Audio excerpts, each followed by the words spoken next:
Hello again everyone, welcome back to FebruGelli day, I've lost count, 12.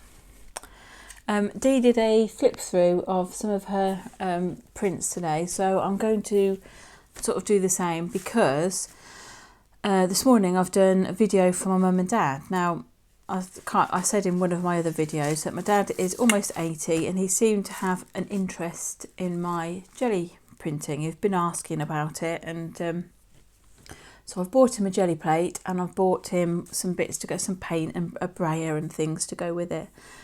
And I this morning recorded them a video on how to use it and everything else, and then I found yet again that my video didn't record, and it kind of, the button was on right till the end, and then when I got to the end it said this didn't record. I thought, well, that's helpful, half an hour later. But I think the problem is something happened with my phone this week and my SD card got ejected, and I put it right, but I forgot that I'm recording to that and it needed permissions being put back on it. But I think I've done that now, so all is well. So I had to do that video twice. So I've done 2 jelly videos this morning. So I thought I'd just show you what I did this morning, very, very briefly, because they're, you know, I'm sure you don't want to sit and look at a million jelly prints. I use my little plate because that's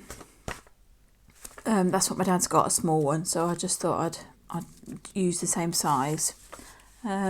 This one I quite like because there's so much going on there. There's a bit of stencil, something left on the plate, some blue circles and things that got picked up.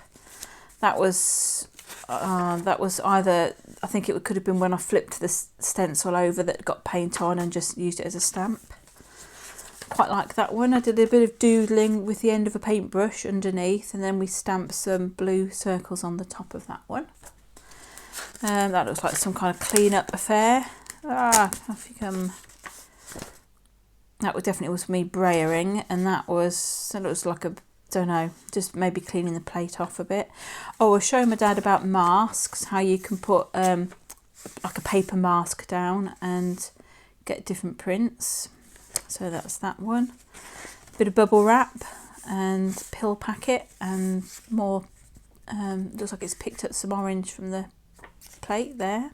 A little bit more stenciling. Now I think with this one, if I remember, I probably put the stencil on, put some red through it, and then actually put it onto this print which was already on there, a kind of pink and blue one. And that's another one I did on the back of that one. This is a nice bright orange one. Don't really know what went on there. It was a bit of a fail, and then I used it to pick up this stuff off the plate. That's what I've done. That's why there's like this kind of grungy thing on the front of that one. Made a paper comb, snipped some bits out of a piece of cardboard to show my dad that you could make a paper comb. And that's my paper fan that I'd got, and a swirl of cardboard. Oh, that was one of the very first ones, just to show that you can do, you know, like an ombre or a different colour you can blend on the plate. This has got, oh, I know what this is, and I'll show you at the end, but it's like the remnants of some flowers that I put on one of the sheets, and then I took it off with some other things. It was just me making a print from remnants on the plate.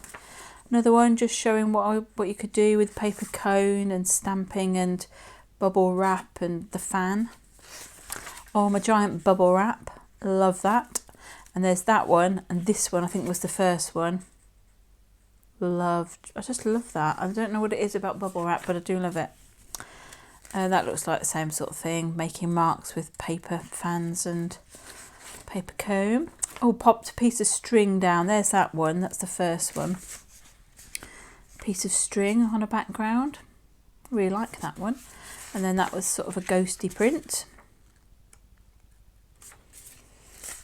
That looks like me and the stencil braying over that. That's when I pulled the bubble wrap off and then stuck it down again to make another print. I love that. It just looks like bubbles of fire. Just playing with circles.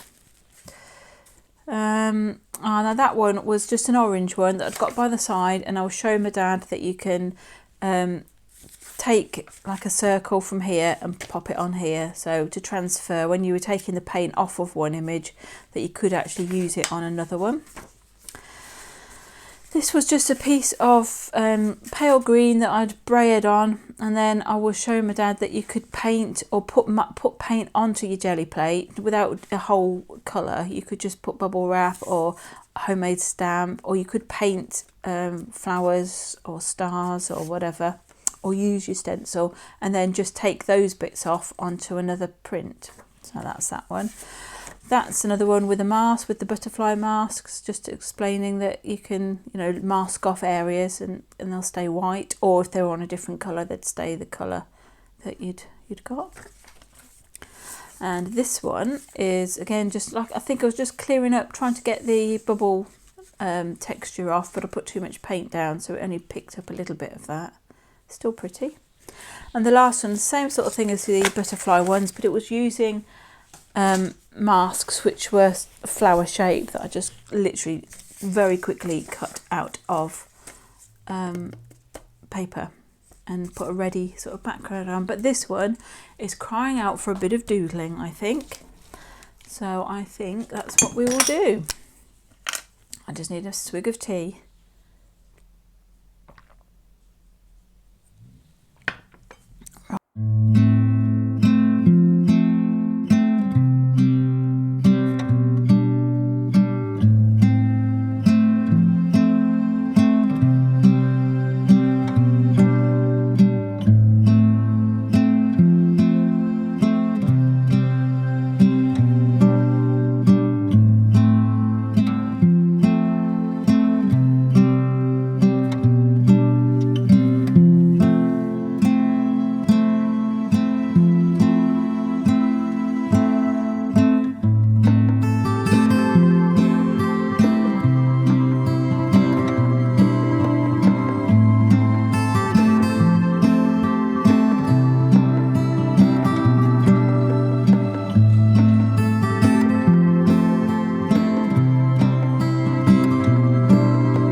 There, I think you'll agree that that looks a little bit prettier than how it started out.